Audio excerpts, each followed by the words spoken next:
A very good day to all my dear students. आज हम class 10th का chapter number 1 की exercise 1.3 का क्वेश्चन 3 करेंगे, जिसका पहला पार्ट लिखा है। इसमें करना है आपको कि सिद्ध कीजिए कि निम्नलिखित संख्याएं अपरिमेय हैं। तो इसका फर्स्ट पार्ट है 1/√2। इसको आपको सिद्ध करना है कि यह संख्या अपरिमेय संख्या है। तो इसके लिए भी हम सेम वही प्रोसीजर अपनाएंगे जैसे हमने पिछले वाले क्वेश्चंस में किया था कि जो भी हमको अपरिमेय सिद्ध करना होता है तो उसको हम मान लेते हैं कि यह संख्या परिमेय संख्या है। तो हम 1/√2 को भी परिमेय संख्या मान लेंगे। तो देखिए, हमने माना कि 1/√2 एक परिमेय संख्या है। हम किसी भी परिमेय संख्या को P/Q के रूप में व्यक्त कर सकते हैं, ये तो आप जानते ही हैं। और साथ साथ परिमेय संख्या में जो Q रहता है, जो हर रहता है, वह 0 के बराबर नहीं होना चाहिए। P तथा Q सह अभाज्य संख्याएं, यह भी हमको मान के चलना पड़ेगा। सह अभाज्य संख्या वे संख्या होती हैं जो सेम नंबर से भाग ना जाती हूँ। जैसे एग्जाम्पल हमने लिया 8/9। हमने एक संख्या ली 8/9, यह परिमेय संख्या है। यह सेम नंबर से भाग नहीं जाएगा। ऊपर वाला है या तो वह 2 से भाग जाएगा, या 4 से भाग जाएगा, या 8 से भाग जाएगा, और नीचे वाला 9 से या 3 से भाग जाएगा। तो इस तरह की जो संख्याएं होती हैं वह सह अभाज्य होती हैं। इसी की जगह अगर मैं 6/8 ले लूँ तो यह दोनों संख्याएं 2 से भाग जाएंगी। 2 3 6, 2 4 8। तो इसीलिए यह सह अभाज्य संख्या नहीं होंगी। तो अब हम P/Q बराबर 1/√2 लिख लेंगे, क्योंकि यह एक परिमेय संख्या, हमने इसको मान लिया है। अब हम इसका क्रॉस मल्टीप्लिकेशन कर देंगे।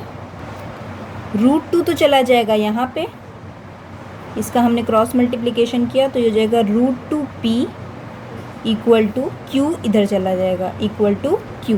हम इसको पलट के भी लिख सकते हैं, यानी कि Q is equal to √2P। दोनों तरफ अब हम वर्ग कर देंगे, तो इधर हो जाएगा Q² और इधर हो जाएगा √2 का स्क्वायर। तो √2 का स्क्वायर हो जाएगा 2 और इधर P²। अब इस 2 को दोबारा से यहाँ पे भाग में भेज देंगे। क्यों? क्योंकि यहाँ पे ये गुणे में है, तो इक्वल टू किस तरफ जाएगा, तो भाग में चला जाएगा। तो हम इसको लिख सकते हैं Q²/2 बराबर P²। हम इसको पलट के भी लिख सकते हैं, यानी कि P² is equal to Q²/2। यह जो लाइन लिखी हुई है, इससे हमें यह पता चल रहा है कि जो 2 है वो Q² को विभाजित कर रहा है। क्यों? क्योंकि देखिए, Q² को 2 से भाग दे रहे हैं तो कोई एक संख्या आ रही है। जैसे कि अगर मैं इस प्रकार लिख दूं 2 इक्वल टू 8/4, इसका क्या मतलब होगा? इसका यही तो मतलब होगा कि जो 8 है वो 4 से भाग जा रहा है और उसका उत्तर जो है वह 2 आ रहा है।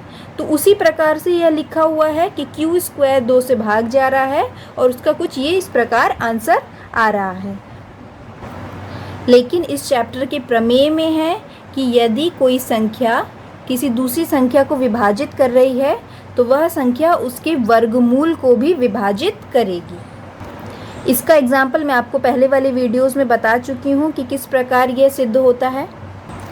यानी कि अगर 2 Q² को विभाजित कर रहा है तो 2 जो है वह Q को भी विभाजित करेगा। तो देखिए, हमने लिख दिया है कि यहाँ 2 Q² को विभाजित करता है, अतः 2 Q को भी विभाजित करेगा। यह इस चैप्टर के प्रमेय में भी है, तो यहाँ पे आप प्रमेय की लाइन भी इसमें ऐड कर सकते हैं और अच्छा रहेगा। अब अगर Q 2 को विभाजित कर रहा है तो इसका क्या मतलब है? इसका यही तो मतलब है कि 2 में किसी चीज़ का हम गुणा कर रहे हैं तो Q आ रहा है। तो माना कि 2 में हमने K का गुणा किया है तो आपको Q मिल रहा है। एक तरह से आप सोच सकते हैं कि जो K है वह भागफल है, यानी कि 2 में K का गुणा किया, K जो है भागफल आया, तो q आपका डिवाइड हो गया। अब हमने जो इसको ये लिखा था q square is equal to 2p square, इसको हम समीकरण 1 मान लेंगे और इस समीकरण में हम q इज इक्वल टू 2 के वैल्यू रख देंगे। q स्क्वायर की जगह क्या रख देंगे, 2k, मतलब 2k का स्क्वायर हो जाएगा।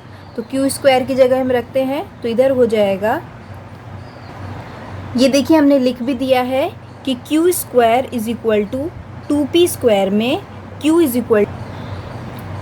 इक्वल टू 2k रखने पर ये जो वैल्यू है q is equal to 2k, इसको हम इसमें रख देंगे, जो ये आपका समीकरण 1 हमने माना है। तो इसमें रखते हैं तो ये हो जाएगा आपका 2k का स्क्वायर इक्वल टू 2p का स्क्वायर। इसको खोल देते हैं तो ये हो जाएगा 4k square is equal to 2p square. ये कट जाएगा, 2 1 ज़ा 2, 2 2 ज़ा 4, यानी कि 2k square is equal to p square, k square equal to p square upon 2। अब देखिए k square is equal to p square upon 2 आ गया। ऐसी ही कुछ संख्या ऊपर आई थी, q square upon 2 is equal to p square. अब जो ये संख्या आई थी इसका क्या मतलब था, इसका मतलब था कि q स्क्वायर जो है 2 से भाग जा रहा है, यानी q स्क्वायर भाग जा रहा है तो q भी भाग जा रहा है। इसी प्रकार यहाँ पे भी आ गया कि p स्क्वायर अपॉन 2, यानी कि p जो है वह 2 से भाग जा रहा है। लेकिन हमने क्वेश्चन के स्टार्टिंग में क्या मान के चले थे, हम मान के चले थे कि p और q जो है वह सह अभाज्य संख्या है, यानी कि सेम नंबर से भाग नहीं जा सकती। लेकिन यहाँ पे जो हम देख रहे हैं वहाँ पे हमको दिख रहा है कि यह दोनों ही संख्या 2 से भाग जा रही है। यहाँ पर q भी 2 से भाग जा रहा है और यहाँ पर p भी 2 से भाग जा रहा है, यानी कि हम जो मान के चले थे कि यह दोनों सह अभाज्य संख्या है वह गलत है। और ऐसा क्यों हुआ है, ऐसा इसलिए हुआ है, यह हमारी गलत कल्पना के कारण हुआ है। कौन सी गलत कल्पना के कारण, यह वाली गलत कल्पना के कारण जिसमें हमने माना था कि माना 1/√2 एक परिमेय संख्या है। अगर हम यह मानते ही नहीं तो यह हमारा लास्ट में रिजल्ट गलत ना आता। तो अब हम इसको लिखेंगे, तो देखिए इसमें भी हम बिल्कुल ऊपर की तरह ही लिखेंगे जैसे हमने लिखा था कि 2q स्क्वायर को विभाजित करता है, अतः 2q को भी विभाजित करेगा।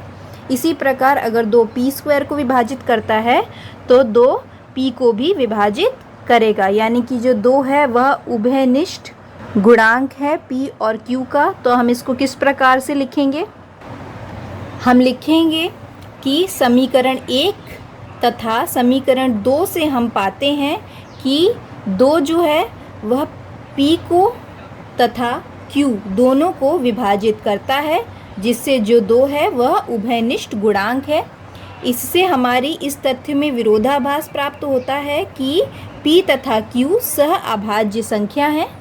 यह विरोधाभासी परिणाम हमारी गलत कल्पना से प्राप्त हुआ है कि 1/√2 एक परिमेय संख्या है, तो अतः 1/√2 एक अपरिमेय संख्या है। यह जो 1/√2 हमने परिमेय संख्या जो मान के चले थे वो हम शुरुआत में मान के चले थे, जिसकी वजह से यह हमको गलत परिणाम प्राप्त हुआ कि जो 2 है वह p का भी गुणांक निकला और q का भी गुणांक निकला, जबकि हम मान के चले थे कि p अपॉन q जो है वह सह अभाज्य संख्या है, यानी कि 1 के अलावा इनका कोई भी दूसरा गुणांक नहीं है। तो इस प्रकार यह सिद्ध हो जाएगा।